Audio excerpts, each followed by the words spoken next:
All right. Well, good afternoon, everybody. Got a bunch of people hopping on here. We're going to have an awesome call today with Amy Bruce from F&G, who's going to go through their amazing line of products, underwriting. I have a lot of questions for her because I'm looking to learn more myself, and we're going to open up for questions for everybody. Um, so we'll get to Amy in just a minute here as everybody logs on. Just wanted to first say I hope everybody had an amazing Thanksgiving as we're now going into, or we're in the holiday season. And the one thing I'll say about the holiday season, I posted about it the other day. You're going to get excuses from clients who don't want to meet you during the holiday season. It's a smokescreen. People Some will push off until after the holidays, but I can tell you from experience, I have literally had my best months in my career. One, I've always had the best quarter in the fourth quarter, and that's where winners win. And two, best months have always been November, December. I think last December was the best month I ever had. So don't be the victim of, hey, we can't sell during the holidays and let's push it off. If you actually are the ones that work during the holidays, I promise you, you will be the ones that make the money because other agents will take the holidays off. And then when your leads, when they go to call the leads, if they filled out multiple things, they will have already gotten it from you. So that's just a little tidbit there. Another quick thing, the recruiting website, anybody who missed the call on that the other day, I'm going to post the link in Slack where you can pick it up. It's really an awesome opportunity for everybody now to have your own, we'll call it funnel, where you can post it on social media. You can promote it to yourself. They will literally see everything that FFL has to offer. There's a 5-minute video from Sean. There's everything in the way of comp structures and all the things that we have here. So you can literally, hey, I have somebody interested, brand it to yourself, shoot it out to people. They will respond. When they respond, you'll get an email, and the email will say, basically, hey, here's the person's info, reach out, they're interested in starting. And then from there, in our website, you can submit them, and then we have Tabby who will contract them, and we can get people moving and growing in a pretty big way. So it's a pretty cool thing. The other cool thing you're going to see, supposed to be released tomorrow officially, the new VP bonus structure, which as soon as I get it, I'll get it out. And then also VP bonus structure and the new comp structure. So as soon as those things come out, we will get those out to everybody. So I got a lot of really exciting stuff. Last thing I'm going to say before we get Amy on is going to be the annual convention. So this year, Irving, Texas, it's going to be a smaller, more intimate setting, which I personally like. As much as the big stadium setup was cool, I felt it lacked intimacy and people kind of being closer and connected. So you're going to have 5,000 people in a convention center, which if I go back when I first started, that's how it was. Definitely thought I got a lot more out of it that way because it's more compact. There's not as much distraction and as much going on in the baseball stadium. So register today, fflconvention.com. Register under your team. If it's health and wealth, selfless, transcendence, whoever you're under, get registered today. And it's really, I don't care if you're brand new or if you've been here a while, the importance of convention and learning something that you didn't know, as minute as it might be, the smallest details that you learn in this industry will make you the most money. I promise you that. So without further ado, let's get Mrs. Amy Bruce from F&G on. How are you today, Amy? I am doing fantastic. How are you guys doing today? I'm terrific. So thank you so much for being on top of me and getting on the call because I know you asked me a few times and my head is usually in the clouds a lot of times. So thank you for being on top of things. I appreciate it. I'm persistent. That's good. I like that. Yeah, the insurance industry. It should be called the persistence industry. So where are I you mean, located? yeah, pretty much. I am located in Des Moines, Iowa. So I am actually in the office today. This is not a green screen. So this is what our offices actually look like. So, but yeah, downtown Des Moines, Iowa. Love it. Are you from Des Moines? Not originally. I'm actually originally from Nebraska, but yeah, Des Moines home now. Got it. Okay, cool. Well, if you're ever in South Florida, this is a real backdrop too. So Crazy Nice. story. I was getting work done on my house yesterday. They're changing some grass out, and bang, they hit my internet line. So I'm getting that fixed right now. Luckily, I have a clubhouse where I live, so that worked out for me. Yeah, you guys have much more warmer weather than we've got right now. I think we're a little bit above freezing. Jesus, wow. Yeah, I don't know if I can deal with that. Yep. So how Yep. long you been with F&G? I've been with F&G 3 years this January. So but I've been in the insurance industry for about 20 years now. So longer than I actually care to admit. But yeah, I've seen all kinds of different carriers. I've seen different products and features and things like that. But really when it comes down to it, if you compare the old products to what F&G is doing now and what we have for our products and what we're offering to you guys and your guys' clients, the amount of protection, the amount of ingenuity with these products is just beyond anything that I've ever seen before. And we really are working toward making it the most user-friendly experience for you guys as well as your clients. So, today I'm going to talk a little bit about product. I can go over kind of my favorite juvenile case design because that ties into our wizard training and our wizard application, which is the start of the instant approval, right? We've already got juvenile instant approval. We're going to roll that out for adults too, but it is using that wizard application, which is just a little bit different than the forms version, but it's a much smoother process. And I can walk you guys through that training too. I can take you through an entire application. It'll take me probably about 20 to 25 minutes versus the form version, which is closer to 45 minutes or an hour, because that form version asks for everything. Wizard is just asking for the information that we need in order to get the application submitted. Love it. Yeah, we'll definitely do that. One quick question I had kind of starting out. In contracting with F&G, you guys are a business first carrier, correct? Not sure what you mean by business first carrier. So like they have an agency, or you need them to have a piece of business before they come in and take an application, you mean? Like they have to have a piece of business. We prefer that they've got something in the pipeline. We certainly can contract without something ready to go, because that allows us to open up the wizard application, that allows us to go through that e-app process. So we can get them contracted if they don't have an application ready to submit. They're kind of working on one and getting one filled out, but we do prefer they've got something, get it ready to submit, get that in the house, and get up and running as quick as possible. Okay, cool. Yeah, because I know, just wanted to kind of clarify some of that stuff there. So yeah, so you take over and kind of go through everything that you want to give to us. All right, well, I'm going to go ahead and share my screen here. Just over there. You guys over here. Okay, so I went ahead and signed into your account just so I can run these illustrations under an actual agent. So illustrations are run kind of pretty simple. Sales tools, illustrations, dive right into the quote system, and start new case. So this might look a little bit similar to other carriers who use iPipeline for an application. We're just using iPipeline for our quote system. And we'll go to find available products and we'll use the path setter because this is our main cash value accumulation vehicle. That's what this policy does best. So it's going to do best for your client. So for juvenile cases, what we're talking about lately and what we've seen a lot of lately is grandma and grandpa are in the season of giving right now, right? We've got Christmas coming up, we've got the holidays and everything like that. And I know for me personally, I am looking for something for grandma and grandpa to gift to my child that is not junk. It's not a toy that's going to be thrown away in 3 to 6 months or get broken. It's something to provide a legacy. It's something to provide a college alternative. So we'll go ahead and we'll just take a 2-year-old little kid.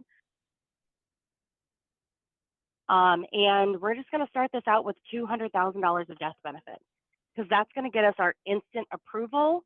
We're not going to have to go through extra underwriting and different things like that. We don't have to worry about double the coverage for mom and dad. We know $200,000 is going to go through underwriting pretty easily. And we're going to switch this to a level death benefit at 65. We'll jump down here to premiums, and we're going to do a premium type of specified varied, which is going to bring up this box, and we can put in $200 per month. And then we'll jump down here to age 18. We're going to change this to 5. Jump down here to page 18. And at 18, mom and dad are going to divert those funds. They're going to have them go toward books or lodging or food when that child is in college. And then after they graduate, those premiums are going to get picked back up, and we're going to start funding this for this child's retirement. So we'll lock all of that in, and then we'll stop our premiums totally at age 65 there. We'll make that bigger for you guys so you can see it. And then now we want to know what that income stream is. So we're going to tell the software, okay, I know my face, I know my premium, what's this income going to look like? So we'll add this in here. And our start age is first going to be 22. And the reason why we do 22 is because we're going to take advantage of student loans. Student loans are interest-free until they graduate. Let's build that cash value up in our IUL as much as we can before they graduate. And then we'll dive in and access it to repay those student loans. Or it's going to be a down payment on a house if they got a full ride scholarship and didn't need to dive into student loans. Or whatever it is they want to use, they can leave it inside the policy and it can continue to grow. And we'll do solve for second income stream. Now we're going to add that second loan at 65 for 25 years. And we'll click OK and lock all of that in. So I know I went through that pretty fast, but I went through, did income stream. I told it I had a death benefit of $200,000. I wanted to switch it to a level death benefit option when we stop premiums at 65. That opens up just a little bit of extra cash value when they start accessing it for retirement loans. And then we're going to stop all of our premiums completely at 65, and we put our premium in there as varied. Those are the only things that I change. You can come down here to interest crediting options. You can make adjustments to these. I typically don't, and the reason why I don't is because these two index strategies, I don't think I can highlight them both at the same time, but these two index strategies grow the best. This one averages a return of 8.08%. This one averages a return of 9.48%. Now we're only illustrating 5. So we know that that has a really strong growth opportunity to it. We're really building on that under promise, and we're going to over deliver on how that policy performs. So if we go back up to the top, now we can do view and print illustration. Once you do view and print, if nothing happens, just check up here in the upper right-hand corner for pop-up blockers. It does that sometimes if you renew your Google, or if this is the first time you've ever run a quote, that pop-up blocker will be on. You'll just have to turn it off. But here's our illustration, and we're going to jump down to page 10. Like I said, this is where we're going to show the numbers. This is where we're going to show what that's going to look like. So mom and dad have given us $40,000. We're going to give them back just under 76 or just over $76,000. And then they're going to keep funding it. They're going to keep putting that money back into the policy. And we now have our $1 million value at age 65. They've given us $139,000 total. We're going to give this child back over $2.7 million over their lifetime. So it's really a small investment for a really strong return, and knowing that this is a fairly conservative interest rate that we're showing to them. The other thing that I like to talk about with this too is that, yeah, we're starting it out $200,000 for a juvenile, and we're doing an increasing death benefit option because if something happens down the road and that child becomes uninsurable, we're building that protection for their next generation also. So we've got the legacy for this child and their children beyond this point too. I know nobody likes to ever talk about that, because that's, it's something that happens though. So just to keep that in mind too, as you talk about these conversations with clients, is that you're not just building this for your child's lifetime, you're building it for your grandkids' lifetime or your great grandkids' lifetime also. And we do build in those accelerated benefit riders, so they are going to have that level of protection built into these policies as well. And they're also going to have room to put in more premiums. So when I talk about this number, this is going to show them that if there's an inheritance, there's a significant tax return, there's something that they get an extra bonus and they want to put that money into the policy, they've got about $1,900 per year that they can put into the policy and add more funds into this policy. They're currently putting in $2,400. We've got room for $4,300. So anytime they don't fill that $1,900 gap, they can dump that money into the policy. So after 10 years, if they had a $19,000 tax return, or if they had a $19,000 inheritance and they wanted to dump more money into this policy, there's enough room for them to add that premium without any restrictions. So it's just kind of another way to build on, you have space to add more money. You have space to do other things with this policy than just fund it with $200 a month and let it sit. $200 a month and letting it sit is going to do great for the child, but you can also do these extra steps too. If grandma and grandpa again next year want to put more money into the policy, or you've got the other set of grandparents who want to dive in on this too and add more money to the child's account, great way to talk about that with your clients. That's incredible. So great question that came up. Does the parent have to have, I like it. Does the parent have to have life insurance for the grandparents to do this? No, because we've got a $200,000 face amount here. We're not building it into the $300,000, $400,000, $500,000 range.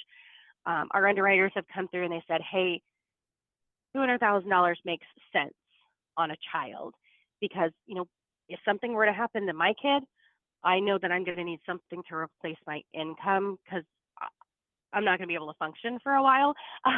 So, I mean, $200,000 makes sense. It covers whatever is necessary if that unfortunate situation happens. But we also know that 2-year-old has no responsibilities. There's no mortgage, there's no car payment, there's no debt that is going to need to be taken care of if something were to happen. But we've got that death benefit there to help replace the income for what mom and dad are going to experience, right? Great question. So, and this also gets us that instant approval too. So if I were to plug this into the system right now, that a healthy 2-year-old little boy, good height and weight, everything made sense, I'd have the answer at the end of that application that says, congratulations, the application has been approved and it's getting sent to issue. And so that's that instant decision process that we've got. Great question came in from Daniel. You wouldn't be able to purchase the policy on your niece. You could be the payer on the policy for your niece, and then your sibling or your sibling-in-law would be the one that would be the owner of the policy. Great question. All right, so we built our illustration. Everything is good to go there. Now we're going to run that application. So I'm going to go ahead and bring this window over.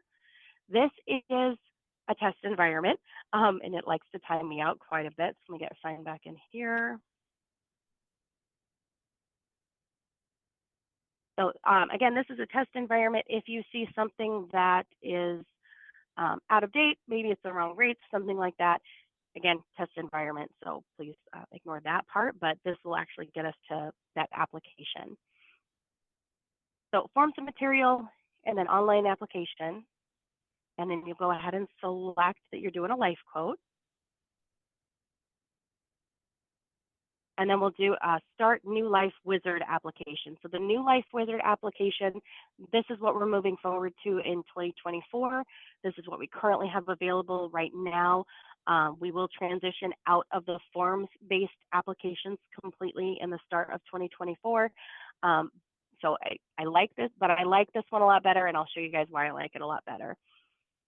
So we're going to do a PapSetter Wizard application, and you're going to see just a few brief forms here at first. And so these few brief forms, these are going to be just that HIPAA authorization. So all you'll see in this first initial segment is, are we doing this in person or are we doing this via video? We're going to do this via video. And then we're going to go ahead, this client's going to sign in Iowa.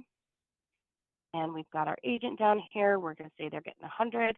And then we'll validate that. We'll go through and make sure that they're appointed in the state of Iowa and everything is clear to be sold. And click on next. And then it's just going to ask for our brief information on our client. What's their first name, what's their last name, date of birth, and email. So this is going to be for our primary insured. Now, if it's a child, obviously, we're going to add in the parent information, but right now we're just I'm going to do an adult just to make it easier on the application process. The owner and insured are the same person. We're not doing a spouse rider. We'll continue on. We know that we're going to be pulling this information. We've put everything in that's correct and good to go here. And now we can click on continue, and it's going to take our first signature. So this first signature is going to be, are we okay to pull this information? Do we have that HIPAA release? So we'll click on owner parent name, and we're going to do sign now. Now, remember I clicked virtual, but we're still going to do sign now. So we'll put in that driver's license number. We'll put in the last four of their social, birth date, and their email address, verify that information. And now what I'm going to do is I'm going to go up here. This is a feature of Zoom. This is not a feature of the application. So you do need to make sure that you check with that video conference that you have available. But I'm going to go to remote control, and I'm going to give Steve my control of my mouse. So he's got control. He can take my mouse now, and he can move it around the screen, and he can click on that box down in the lower left-hand side that says, I've reviewed the information in this document. I'm good to go. So he's got control of my mouse now. He's moving, going through it. Yep. Click that check mark box to go through. Yep, one more. Awesome. And then now he can go ahead and he can sign. So he can type his name in that box right there. Yep.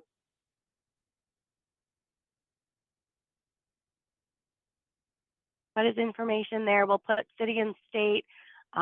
Leave it that you're signing in Iowa. We're going to have to fudge that just a little bit right now because we pick Iowa. Yep. Awesome. And then I consent. Okay, so that's the first signature process. And now I'm going to go ahead and take my remote control back, not my remote control. And now we're going to continue on to the next part of the application. So now it's pulling that HIPAA, it's getting that information, it's double checking driver's license and everything now. And now we're going to go ahead and apply. So this part is where it's going to ask you about what's your face amount, what's their income, what's their driver's license. This is new here, this address lookup. We're going to do 801 Grand, and none of these are Des Moines. There, 801 East Grand Avenue in Des Moines. So you can actually just type in that address lookup. It'll pull the additional information, pull the zip code for you, everything there. We'll put in their phone number, put all that information in there. Email's good. Yes, they're a citizen. They were born in Iowa. They've got a driver's license. So it goes through all of the regular steps that you would, and you just continue to put in that information. Male, female, yep, they've got a social in there.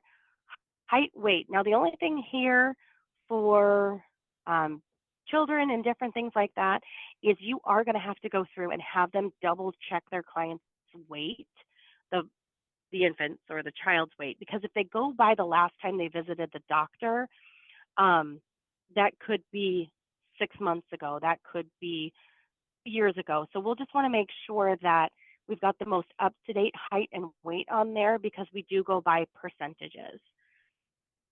We'll just continue to go through this. Put money in there, and we'll verify that driver's license, make sure that that's good to go. Click on next, and every time that you click on verify, oops, they're the same, so we want to make sure those are the same. Every time you click on verify, it starts running something. It starts pulling some sort of report, some sort of additional information. So when you click those check mark points, it does lock some of that information in, and it won't allow you to go back and change it. So just to keep an eye on those. We'll go ahead and put this information in here. That in there, and I'm just using generic names and information that I've already had saved in here from previous ones because I want to get through this and show you guys how it works. Put our face amount in here. We're going to level non-tobacco. Nope, there's no other policies out there that we're applying for. We're not doing any riders. All of these are no. I don't have a child height and weight built chart. That's a great question, Gabe. So that would be something, you know, you can talk to the parent about what the current percentile the child is. That's going to give us a lot of that information, is what percentile, and the parents get that when they go through and they have that meeting with the doctor and those types of things. So ask what the child's percentage is, and if their height and weight percentage is outside of average, give us a call. We can go through an underwriter and do a risk assessment on that child and kind of see where they're going to fit.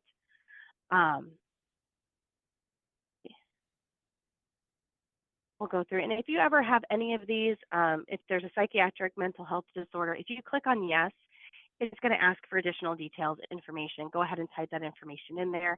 If there's nothing, go ahead and click on no, and it'll continue on to the next part. So if you do need to hit yes for whatever reason, it adds that box there. We'll keep going on down here. There's a question about, does the beneficiary get both the life insurance and the death benefit and the cash value accumulation account? So the way that we had it set up with the increasing death benefit option, that increasing death benefit option automatically took the $200,000 face amount, added it to the account value, and that came up with the net death benefit for you. So you don't have to do any of the math. You don't have to do any of the addition and subtraction and things like that. The software is going to take care of that for you. So we'll do 50-50. One thing that kind of hangs agents up here is if they put in like a percentage, then it kind of throws it off. So we just want those digits. We just want 50. I'm not allocating anything else here, so I'm going to leave all of those blank. Go ahead and continue to next. I am going to send in an illustration. Is the illustration signed? No, it's not. So now I can go to upload, go out here. We'll find an illustration. I think this is a good one. We'll just drag it and drop it here. Make sure that we've got that illustration. Click upload, close this, and continue on. Let me see if I can read this other question. I try to do a couple of different things at the same time. So yep, display the consent form. You do have to go through, show them this. They have to take a look at it. You can walk them through. This is just that informed consent. If we need to, you know, take anything there, we go back to that app. Okay, and then we've read it, we understand it. That consent form is good to go. Just check an alternate testing site. And this is for that HIV antibody screens. If there's anything, we'll go to an alternative testing site, or you can enter in the physician information. I think it removed that. There we go. And then upload the client identification. This is going to be just a copy of their driver's license. They don't need to do the mugshot anymore. You just need to get a picture of their driver's license, just like we did before. You're going to go out here. You're going to find the file. I don't know if I have anything that size, but you'll be able to just drag and drop that file over here, and it will upload that. We're going to bypass this just for now. Skip that.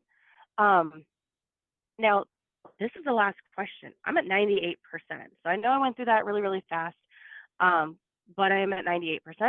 So here, if there are additional applications, if you have a family with 5 kids and you want them to all go to the same underwriter if they had to, or if you had mom and dad and then they had 2 kids and you wanted all those policies to be delivered at the same time, you can include the insured's information, their name, their social security number, and we'll link those together. And once we link those together, they move through the process together. So you can deliver them all at the same time. Again, just trying to make that a smoother process for you.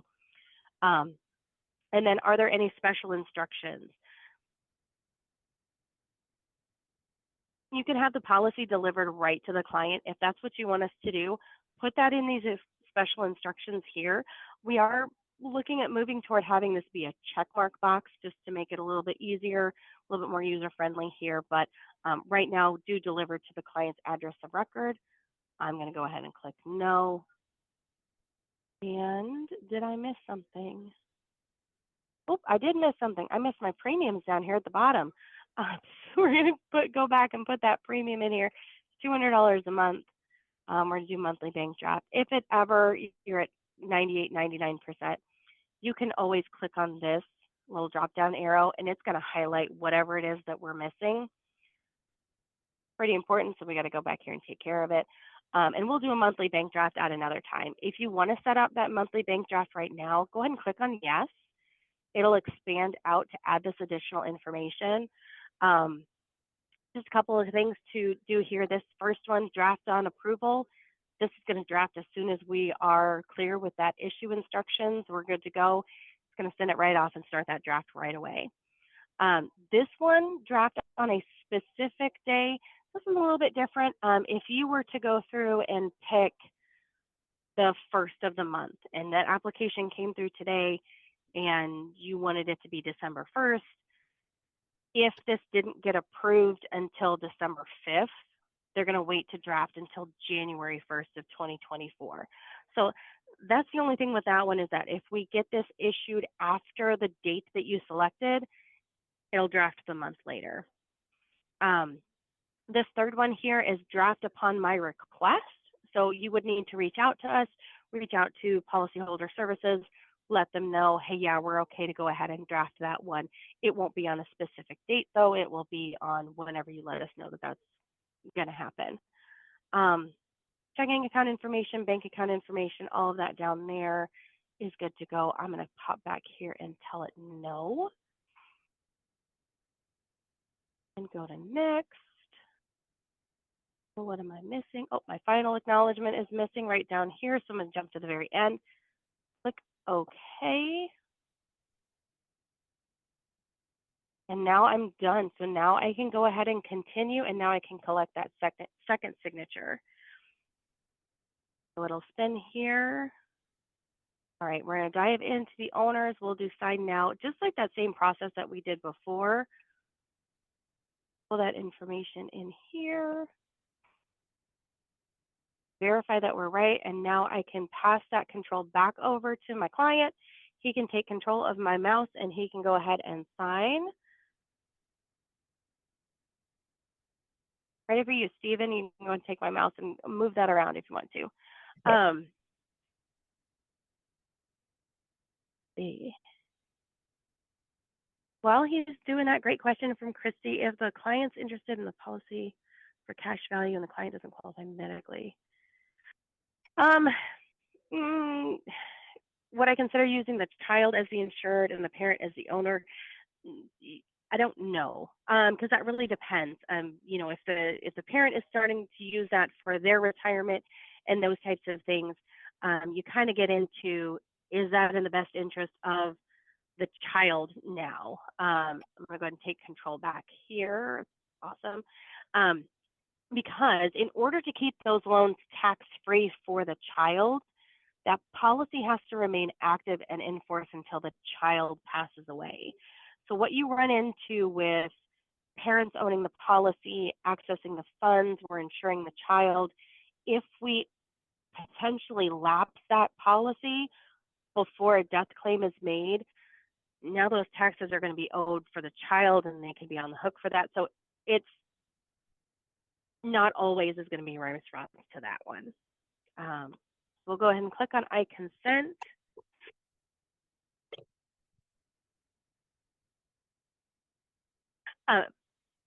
All right, and then we'll click on continue, and then just letting you know we're going to submit that. And now this is going to go through, it's sending those reports, it's transmitting that data. For the juvenile case, you're going to get a message that pops up that says, congratulations, your application has been approved, and it's going to send that over to the issue team. If it's an adult or if it's a larger face amount, it'll say this exact wording here, your application is pending transmission. If you can print it, you can review it. If you need to have that information, you can download that and save that to your computer. Daniel, great question. What form of identification would we use for the child? If they don't have a driver's license, we only want the driver's license for the owner of the policy. So we're looking for grandparents' driver's license or owner's driver's license, not the child, because most of the time they don't have any identification, so we don't typically ask for that. If doing a husband and a wife, husband applications, not ready to duplicate everything quite yet. We're working on that. That's kind of our phase 2 for getting the wizard up and running. So we are working on duplicating certain aspects of the application. But we do have that address lookup, so that will help make that a little bit faster, so you don't have to type all of that data in. But most of the other things on the wife's policy are going to be kind of completely different, except maybe face amount and premiums. We are working on duplicating certain aspects of things over to multiple policies. We're also looking at kind of changing where the signature happens too, so you can pre-fill that application a little bit more, add more of that upfront information before we have to take that first signature. So we are making advancements and changes to this. I think they're going to roll out with that middle of December for those updates. Great questions. And I know I went through that really, really fast. But again, it is just asking for what's important to this application, what's needed, and focusing on just what we need for this app. How early can the child tap into the cash accumulation? Is that done through the parent doing it for him? So great question, Tracy. The owner of the policy is the one that has total control over the policy. So they're making decisions on what premiums are going in, what loans are coming out, and withdrawals and things like that. So the child just can't access that policy right away and start when they're 15 years old, pull a loan out against the policy just because they want to go on a shopping spree or something like that. They do have to have the owner's permission before they can take out a loan. If that makes sense. So parent has to do it for them until they can become the owner of the policy. And parents can change owner of the policy when it's appropriate for them. It's not an automatic right at 18 that policy gets passed over to the child. Great question. What other virtual platforms are compatible for virtual signing? I know Zoom does it. I know Teams does it. Those are the only two that I know of right now where you can actually pass that remote control over to another person. But I know that there's got to be more out there. I'm sure that there are. You don't necessarily have to wait 10 years to access the funds inside the policy.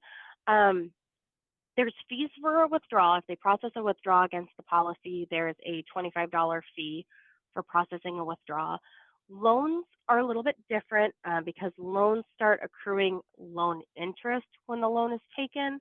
And year 1 through 10, there's really 2 options for a loan. There's a fixed loan, which is a net negative arbitrage or a 2% cost, a net 2% cost every single year that loan is on the policy. And the variable loans, which those are the participating loans, those still participate in that upward movement of the market. So those can still grow even though they've taken that out from the policy.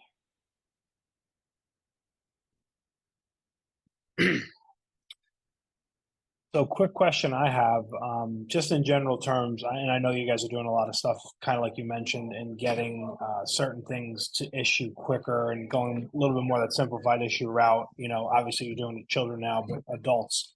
What are some things that agents can avoid in the way of like a death benefit being too high for a certain age range to kind of get things issued easier and more simplified? Like what are things people should stay away from?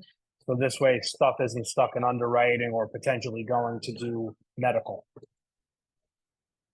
Yep. So, a lot of it is going to be that field underwriting, right? Having those conversations with your client, what medications are you taking? When we ask for what medications the client has taken, I'll jump down to that page. We're really looking at any and all medications that have been prescribed to them within the last 5 years. So right down here, primary insured, check here if no medications. But when we go through and we pull the prescription report, it pulls everything for the past 5 years, which I know I don't necessarily remember every medication that prescribed to me, especially if I never took it. But that's what this is looking for, is any and all medication that have been sent to the client. Having those conversations about height and weight and doing that kind of field underwriting of, has your doctor talked to you about any tumors or high blood pressure or any of these diagnostic tests, surgery, treatment, those types of things. That's what we're really going to be looking for to avoid those situations. You can always have this conversation with your client and they're like, yeah, I had a cyst removed 4 years ago and it was XYZ, they give you all the descriptions, the information from it. You can have a conversation with the underwriter and they can let you know, yeah, we're going to probably need an APS. We're going to need more information about that situation. We're going to want to know what the doctor said. And I know that we do request telephone interviews and APSs before we ever ask for that physical. And the APSs tend to take the longest, which unfortunately we're waiting for that back and forth from the doctor, that information, the confirmation that they've received it. Sometimes they ask for a wet signature and we're jumping through those hoops too. So we're working on getting that more streamlined. We're working on, okay, what criteria has to go through an APS and trying to reduce those. But a lot of it is, just making sure that your client's as upfront and honest with you as possible. And I know a lot of times they don't like to share, they don't like to go into that information, they don't like to provide that, but kind of have to have that. Yeah, I agree with you. I think underwriting, a lot of times, agents can kind of not ask as much as they need to. So obviously the more that they bring to the table to you guys, the better. So the 1 million is the dollar amount for death benefit to be non-medical, or is it 2 million? 1 million right now.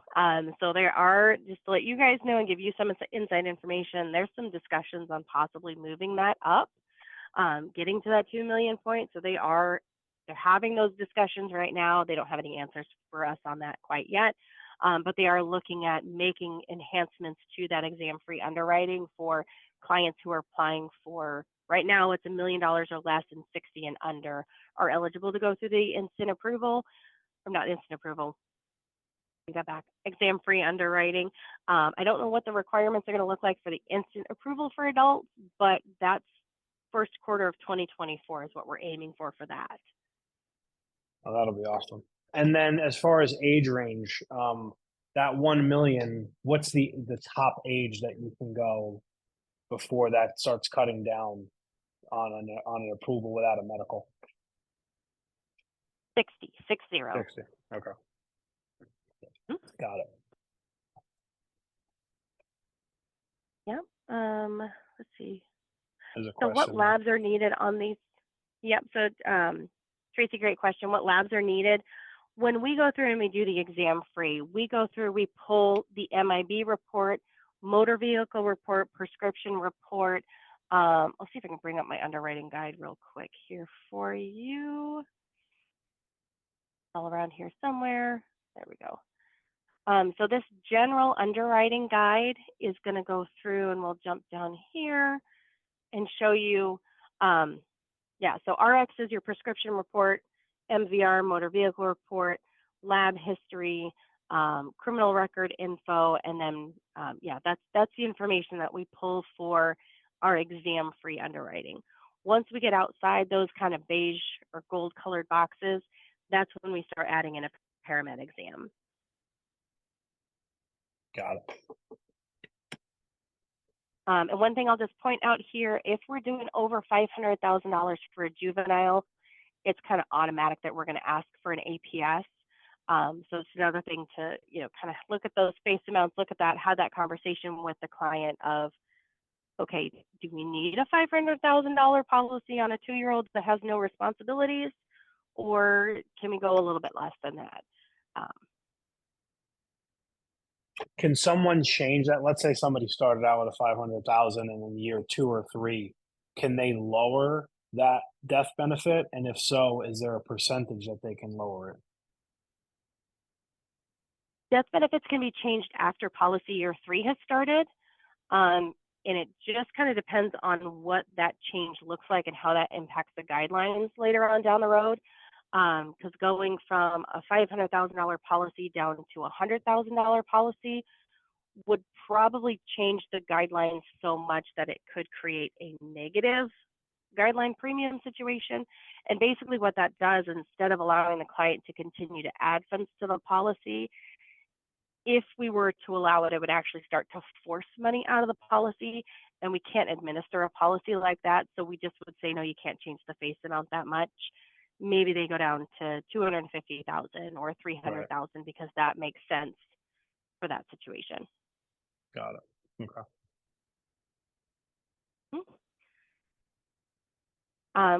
Kenneth, great question. Yes, the illustration does let you know what they can put in to avoid creating a modified endowment contract. I'm going to pull up just one that I ran the other day. Let me go find him.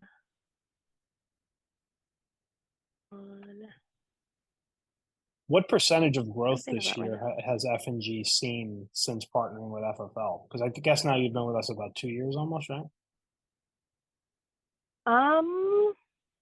FFL has increased about 435% over last year based on the numbers that we've seen.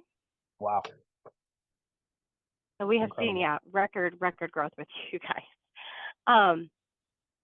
Let's jump down here. So on the illustrations, if you jump down to about page 17 or 18, you're going to see at the bottom, I'll make this bigger for you, you're going to see that target, you're going to see the 7-pay, and you're going to see the guideline annual. So the 7-pay is the maximum that they can put in without creating a modified endowment contract. So if this client in year one wanted to jump in $25,000, they could, no questions asked. They're not going to create a MAC. Now, if they put in $26,000, that's going to create a modified endowment contract. So I would not go above that 7-pay premium number. A correct way to explain the illustration in regards to column 2 and column 3. Great question. So I'm assuming you're referring to this page here. How I explain it is this guaranteed right here, this is your worst case scenario. So you're taking the start of the pandemic, the scarcity of toilet paper, nothing on the shelves, that type of environment, people not being able to go to work, perpetuating that out over decades in order for that guaranteed side to happen. So truly absolute worst case scenario. Non-guaranteed assumptions, this is actually just showing the client funding it into the fixed bucket. So if we had a fixed return of 4.75%, this is what that policy could look like. So their kind of break-even period jumps down to about year 21 for this particular client. And then non-guaranteed assumptions, this is our plan. This is what we assume is going to happen. This is based off of back testing those numbers and bringing everything forward. But again, still doing that under promise and over deliver. And I like to go up here also. Not a lot of people talk about this, but on page 7, this talks about the historical performance and what those actual back tested numbers have done. You've got this minimum look back average. So this is clients that had a 25-year time frame that did not time it as well as other clients. And if you look at the Barclays Trailblazer, clients who timed it even at the worst options still got an average return of 7.6%. Clients who averaged, they picked the best times, they got about 14.84%. But we're illustrating less than those worst performers. So I really like to talk about this just because we are showing a really under promise type of return for the Barclays Trailblazer strategy. That 170% participation really has the ability to do great things in that particular strategy, and it has for clients. Clients who didn't do so great, maybe it didn't get quite that same thing, but it still did better than what we're able to illustrate for these clients.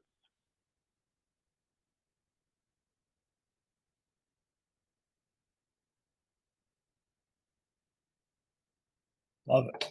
Oh, great question. Sorry. No, go on. Go. Just reading Andrew's question. Yeah. So Andrew, when I ran the illustration doing just the solve for income stream, I knew what my face amount was, I knew what my premium was. I only wanted to find the income that went along with it. Now, if you only know premium, you want the software to find the face amount, do the max accumulation solve. My example was just, I know my premium, I know my face amount, what's that income look like? If you only know premium or you only know face amount and you want the software to find those other two things, use the max accumulation and income solve. It's going to do exactly what you're asking it to. Cap on returns, Gabe, great question. The same chart I'm going to show you here. S&P 500 has a cap of 12%. It's going to be right here for you. Barclays Trailblazer has no cap. There's no ceiling. There's no limitation on it.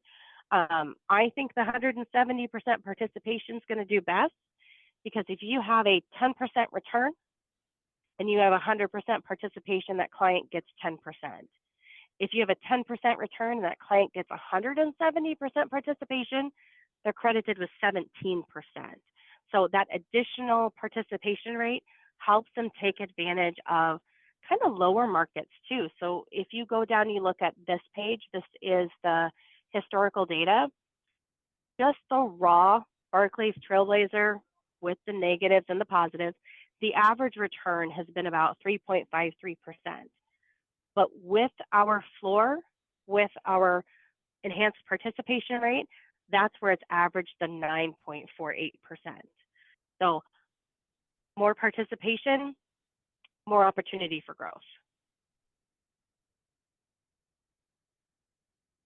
You guys I asked some great questions, I'll say. Lots of them. Tracy, I like to do the 50-50 split between the Barclays and the S&P 500.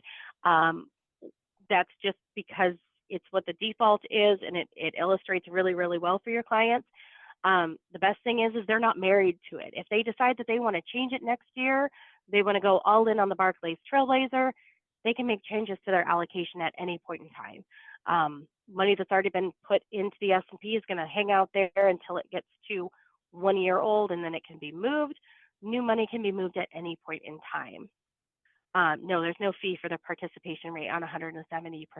We don't have any expenses that come out just because they get that. And that does have a 1% account value bonus that starts in policy year 2. So that's why our floor on the Barclays Trailblazer is 1.25%. So many great questions. Turnaround on approval. Right now, our average case approval is about 3 to 5 business days, depending upon whether or not we need a telephone interview, APS, those types of things. So if the application is good, everything check marks where it needs to be, we don't need the APS, we don't need a telephone interview, 3 to 5 business days.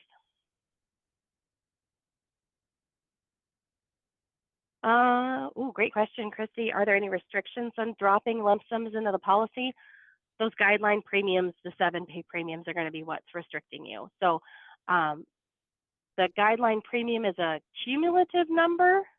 So if you've got $10,000 as your guideline premium, at the end of 10 years, you can have a total of $100,000 into that policy. So how you put that into the policy kind of depends on case, depends on how the client's spending it and those types of different things. But yeah, 7 pays and guidelines will be your limits or your restrictions.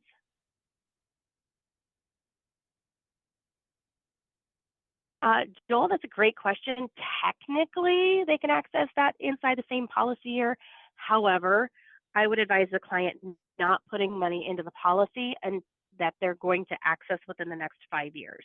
So they can access it in the event of an emergency, a situation, those types of things, but it is best to put money into an IUL that they're not going to touch for about 5 years. Which one is better, increased or level? It depends on your client. So there's no one right answer for that one, right?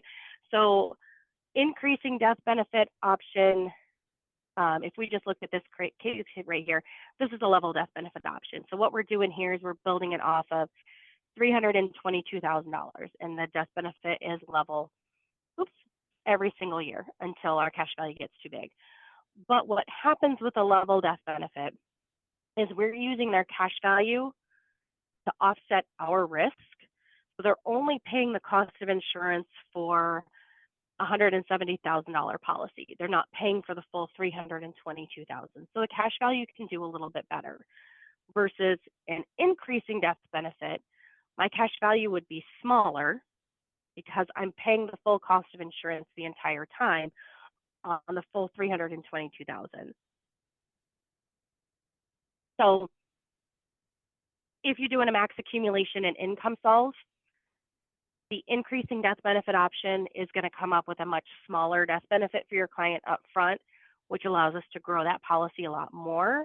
However, if that client's like, man, that death benefit's really, really low, you can switch that over to a level death benefit, and it's going to have a much higher starting point, and they'll get more death benefit up front, but they'll have less cash value at the end, just because of how those costs of insurance and those expenses work.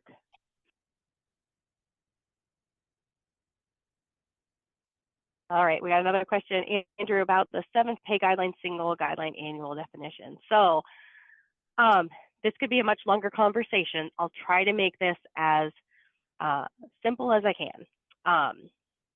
Guideline single is like your 1035 exchange amount. If they had a 1035 that they wanted to dump into the policy, they could put in $116,000. We can accept that here and it's good to go. 25,088. I'm trying to make this bigger.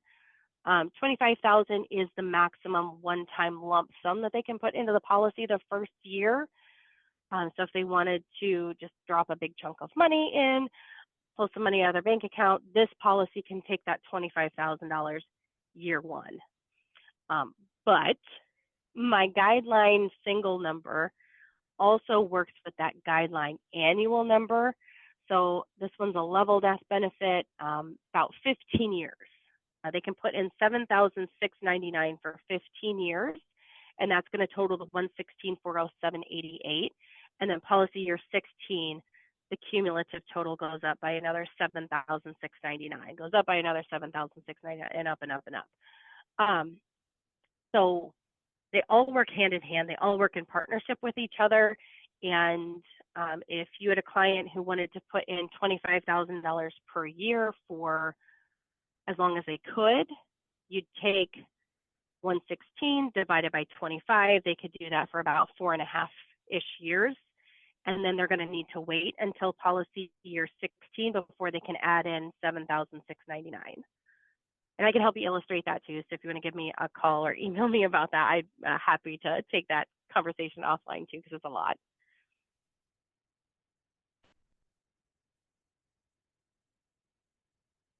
Love it. All right, so we're coming up on an hour here.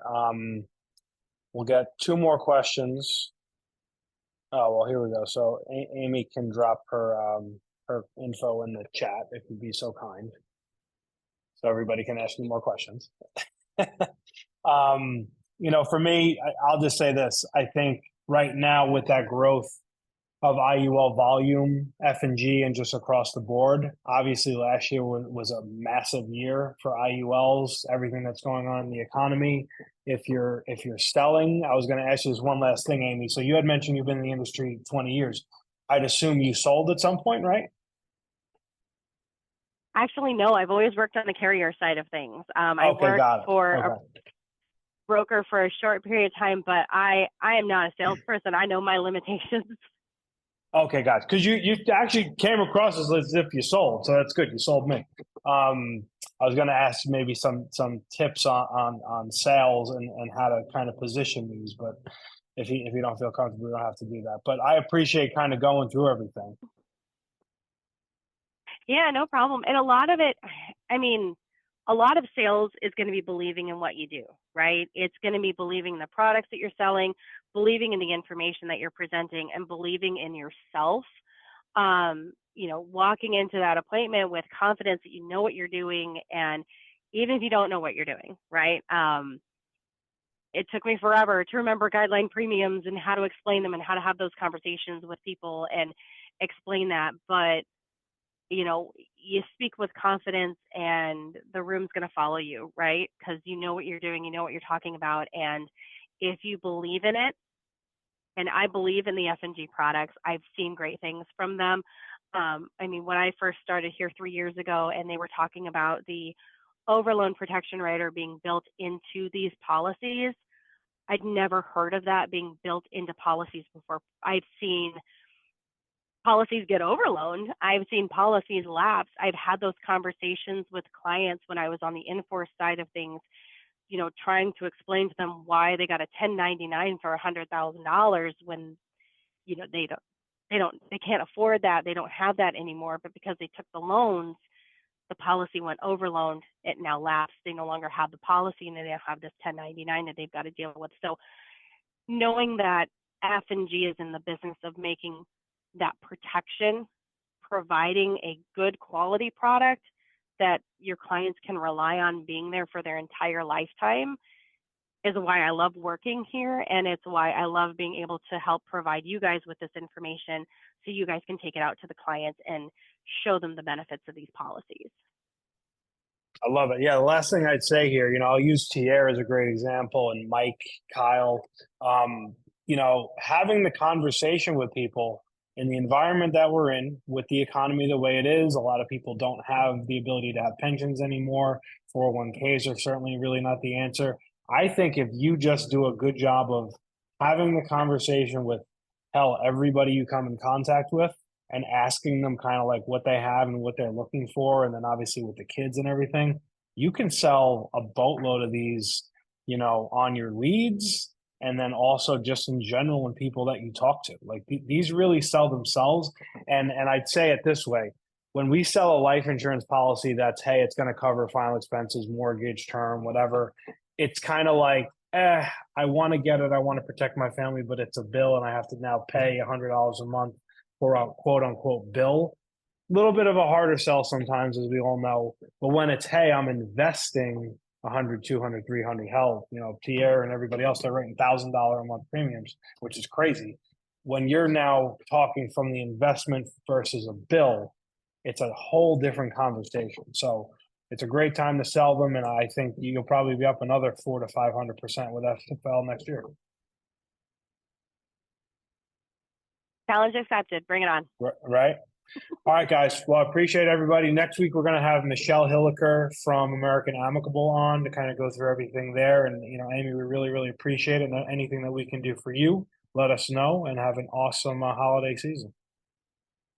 You guys as well. Let me know if anything else comes up. Give me a call, shoot me an email. I'm happy to help you guys with whatever you need, okay? Appreciate it so much. Have a great day. You too. Thanks, guys. Bye-bye. Take care, everyone.